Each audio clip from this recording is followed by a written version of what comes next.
काम का प्रेशर, नतीजों की टेंशन, कभी कभी मन बहुत भारी हो जाता है ना? अगर ऐसा लगता है तो आज हम एक ऐसे हजारों साल पुराने ज्ञान की बात करेंगे जो शायद जिंदगी को देखने का नजरिया ही बदल दे। चलिए गीता के कर्म योग की दुनिया में चलते हैं। हम सब इस चीज से गुजरते हैं, रिजल्ट की टेंशन, ओवर थिंकिंग का वो पैरालिसिस, एग्जाम का रिजल्ट हो, ऑफिस का टारगेट या कोई पर्सनल गोल। ये जो नतीजों का प्रेशर है ना, ये हमें जकड़ लेता है। हम इतना ज्यादा सोचने लगते हैं, मतलब सोचते ही रहते हैं कि कई बार तो एक्शन लेना ही भूल जाते हैं। बिल्कुल पैरालिसिस वाली हालत हो जाती है।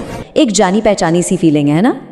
लेकिन क्या हो अगर इस पूरी चिंता से बचने का रास्ता काम छोड़ना हो ही ना, बल्कि काम करने का तरीका बदलना हो। हाँ, यही वो कमाल का आइडिया है जिसे आज हम समझने वाले हैं। तो चलिए कहानी को थोड़ा पीछे ले चलते हैं। कल्पना कीजिए एक बहुत बड़ी युद्ध भूमि जहां इतिहास का सबसे बड़ा युद्ध छिड़ने वाला है, और वहां एक महान योद्धा अपने ही परिवार के खिलाफ खड़ा है। उसका दिल और दिमाग सवालों के तूफान में फंसा हुआ है। ये कहानी अर्जुन की है, और शायद कहीं ना कहीं ये हम सबकी भी है। तो उस मुश्किल घड़ी में अर्जुन ने अपने दोस्त और गुरु श्री कृष्ण से एक ऐसा सवाल पूछा जो दिल को छू जाता है। उन्होंने पूछा, हे कृष्ण, अगर ज्ञान कर्म से ऊपर है, अगर नॉलेज ही सब कुछ है, तो फिर आप मुझे इस भयानक लड़ाई में, इस हिंसा भरे काम में क्यों धकेल रहे हैं? कितना सीधा लेकिन कितना गहरा सवाल था ये। और मजे की बात यह है कि इसी सवाल के जवाब में कर्म योग का पूरा राज छिपा है। तब सवाल ये उठता है कि कृष्ण ने अर्जुन के इस गहरे सवाल का क्या जवाब दिया। जवाब में उन्होंने एक ऐसा राज खोला जो आज भी हमारी जिंदगी बदल सकता है। उन्होंने कर्म को एक बोझ की तरह नहीं, बल्कि एक कला की तरह पेश किया, द आर्ट ऑफ एक्शन। और इस कला का जो सार है, जो दिल है, वो है निष्काम कर्म। सुनने में भारी शब्द लगता है, पर मतलब बहुत सीधा है। अपना काम अपनी पूरी लगन और मेहनत से करो, लेकिन उसके नतीजे से, उसके रिजल्ट से खुद को मत जोड़ो। बस अपना बेस्ट दो, और फिर जो होगा उसे स्वीकार करो। इसको ना ऐसे समझते हैं, देखिए दो तरीके हैं। एक तरफ है प्रोसेस पर ध्यान देना। जब हम ऐसा करते हैं तो हम आज अपना बेस्ट देते हैं, हमारी सारी एनर्जी सही जगह लगती है। और दूसरी तरफ है रिजल्ट पर ध्यान देना। इसमें हम लगातार भविष्य की चिंता करते रहते हैं, क्या होगा, कैसा होगा, और हमारी सारी एनर्जी इसी चिंता में बर्बाद हो जाती है।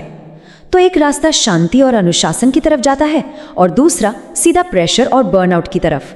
चॉइस हमारी है। अच्छा, तो यहाँ अर्जुन की तरह हमारे मन में भी ये सवाल आ सकता है कि भाई अगर नतीजों की इतनी ही टेंशन है तो काम ही क्यों करें, छोड़ देते हैं सब कुछ।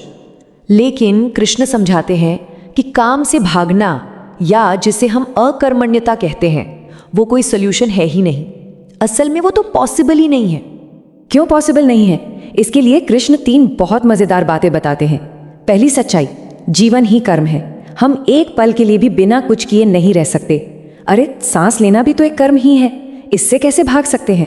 दूसरी बात, समाज को प्रेरणा देना, जिसे गीता में लोक संग्रह कहा गया है।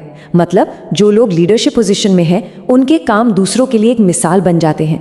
और तीसरी और सबसे जरूरी बात, खाली दिमाग शैतान का घर। काम न करना मन के लिए बहुत खतरनाक है, क्योंकि तभी तो मन में नेगेटिविटी और फालतू के ख्याल आते हैं। चलिए अब कर्म योग के एक और गहरे पहलू को समझते हैं।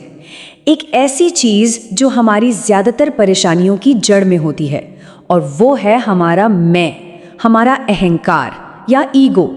गीता के हिसाब से अहंकार क्या है?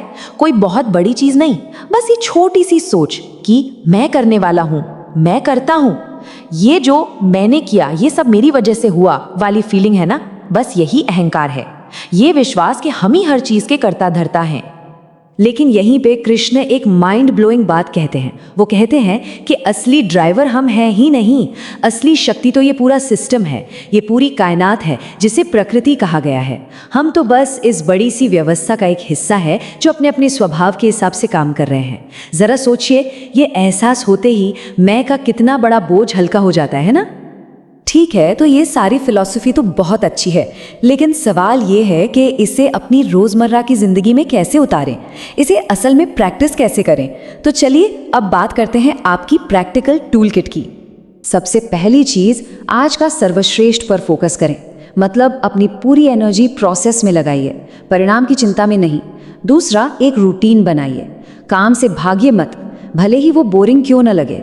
याद रखिए, कुछ न करने से कुछ करना हमेशा बेहतर है। तीसरा, अनुशासन को अपनी आदत बना लीजिए, क्योंकि मोटिवेशन तो आता जाता रहता है, लेकिन जब वो खत्म हो जाए तो आपकी आदत ही आपको आगे लेकर जाएगी। चौथा, ये जो सब मैं ही करता हूँ वाला एटीट्यूड है ना, इसे कंट्रोल कीजिए। टीम वर्क और विनम्रता को अपनाइए। और आखिर में अपने काम से दूसरों को प्रेरित कीजिए। आपके काम ही आपकी पहचान बने। तो आज की इस पूरी चर्चा का सार यही है, एक्शन से मत भागिए, एक्शन के तरीके को बदलिए। और जाते जाते बस एक सवाल, आज ऐसा कौन सा एक काम है, छोटा हो या बड़ा, जिसे सिर्फ एक अभ्यास की तरह किया जा सकता है, सिर्फ करने की खुशी के लिए, बिना उसके नतीजे की परवाह किए? इस पर सोचिएगा ज़रूर।